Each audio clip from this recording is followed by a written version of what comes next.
ಗೌರವಾನ್ವಿತ ಮುಖ್ಯೋಪಾಧ್ಯಾಯರೇ, ಆದರಣೀಯ ಶಿಕ್ಷಕರೇ, ಪ್ರೀತಿಯ ಪೋಷಕರೇ ಹಾಗೂ ನನ್ನ ಆತ್ಮೀಯ ಸ್ನೇಹಿತರೆ, ಎಲ್ಲರಿಗೂ ನನ್ನ ಹೃದಯಪೂರ್ವಕ ನಮಸ್ಕಾರ. ಇಂದು ನಾವು ಭಾರತದ 80ನೇ ಸ್ವಾತಂತ್ರ್ಯ ದಿನಾಚರಣೆಯನ್ನು ಹೆಮ್ಮೆಯಿಂದ ಆಚರಿಸಲು ಇಲ್ಲಿ ಸೇರಿದ್ದೇವೆ. ನಮ್ಮ ದೇಶಕ್ಕೆ ಸ್ವಾತಂತ್ರ್ಯ ಎಂಬ ಅಮೂಲ್ಯ ಕೊಡುಗೆಯನ್ನು ನೀಡಿದ ಅನೇಕ ವೀರ ಯೋಧರು, ಕ್ರಾಂತಿಕಾರಿಗಳು ಮತ್ತು ಮಹಾನ್ ನಾಯಕರಿಗೆ ಈ ಕ್ಷಣದಲ್ಲಿ ಶಿರಸವಹಿಸಿ ಗೌರವ ಸಲ್ಲಿಸೋಣ.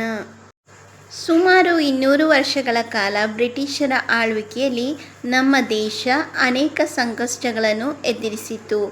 ಆದರೆ ಭಾರತೀಯರ ಮನೋಬಲ ಕುಗ್ಗಲಿಲ್ಲ. ಮಹಾತ್ಮ ಗಾಂಧೀಜಿ ಸತ್ಯ ಮತ್ತು ಅಹಿಂಸೆಯ ಮಾರ್ಗವನ್ನು ತೋರಿಸಿದರು. ನೇತಾಜಿ ಸುಭಾಷ್ ಚಂದ್ರ ಬೋಸ್, ಭಗತ್ ಸಿಂಗ್, ಚಂದ್ರಶೇಖರ್ ಆಜಾದ್, ರಾಣಿ ಲಕ್ಷ್ಮೀಬಾಯಿ, ಬಾಲ ಗಂಗಾಧರ್ ತಿಲಕ್, ಸರ್ದಾರ್ ವಲ್ಲಭಾಯ್ ಪಟೇಲ್, ಡಾಕ್ಟರ್ ಬಿ.ಆರ್. ಅಂಬೇಡ್ಕರ್ ಹಾಗೂ ಅಸಂಖ್ಯಾತ ಸ್ವಾತಂತ್ರ್ಯ ಹೋರಾಟಗಾರರ ತ್ಯಾಗದ ಫಲವಾಗಿ 1947ರ ಆಗಸ್ಟ್ 15ರಂದು ಭಾರತ ಸ್ವಾತಂತ್ರ್ಯವನ್ನು ಪಡೆದಿತ್ತು. ಸ್ವಾತಂತ್ರ್ಯ ಎಂದರೆ ಕೇವಲ ವಿದೇಶಿ ಆಳ್ವಿಕೆಯಿಂದ ಮುಕ್ತಿ ಮಾತ್ರವಲ್ಲ, ಅದು ಜವಾಬ್ದಾರಿಯೂ ಹೌದು. ದೇಶವನ್ನು ಅಭಿವೃದ್ಧಿಯತ್ತ ಕೊಂಡೊಯ್ಯುವುದು ಪ್ರತಿಯೊಬ್ಬ ಭಾರತೀಯನ ಕರ್ತವ್ಯವಾಗಿದೆ. ನಾವು ಕಾನೂನನ್ನು ಗೌರವಿಸಬೇಕು, ಪರಿಸರವನ್ನು ರಕ್ಷಿಸಬೇಕು, ಮಹಿಳೆಯರಿಗೆ ಗೌರವ ನೀಡಬೇಕು, ಭ್ರಷ್ಟಾಚಾರವನ್ನು ತಿರಸ್ಕರಿಸಬೇಕು ಮತ್ತು ಸಮಾಜದಲ್ಲಿ ಪ್ರೀತಿ, ಶಾಂತಿ ಹಾಗೂ ಸಹೋದರತ್ವವನ್ನು ಬೆಳೆಸಬೇಕು.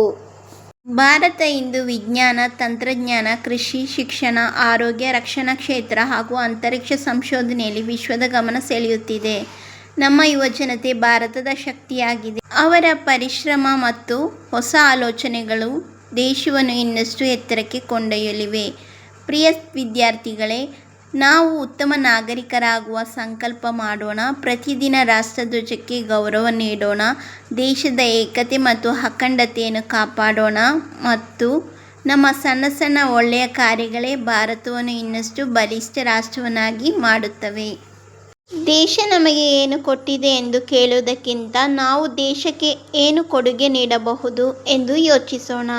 ಕೊನೆಯದಾಗಿ, ಸ್ವಾತಂತ್ರ್ಯಕ್ಕಾಗಿ ತಮ್ಮ ಪ್ರಾಣವನ್ನೇ ಅರ್ಪಿಸಿದ ಎಲ್ಲ ಮಹನೀಯರಿಗೆ ಕೋಟಿ ಕೋಟಿ ನಮನಗಳು. ಜೈ ಹಿಂದ್, ಜೈ ಕರ್ನಾಟಕ, ವಂದೇ ಮಾತರಂ.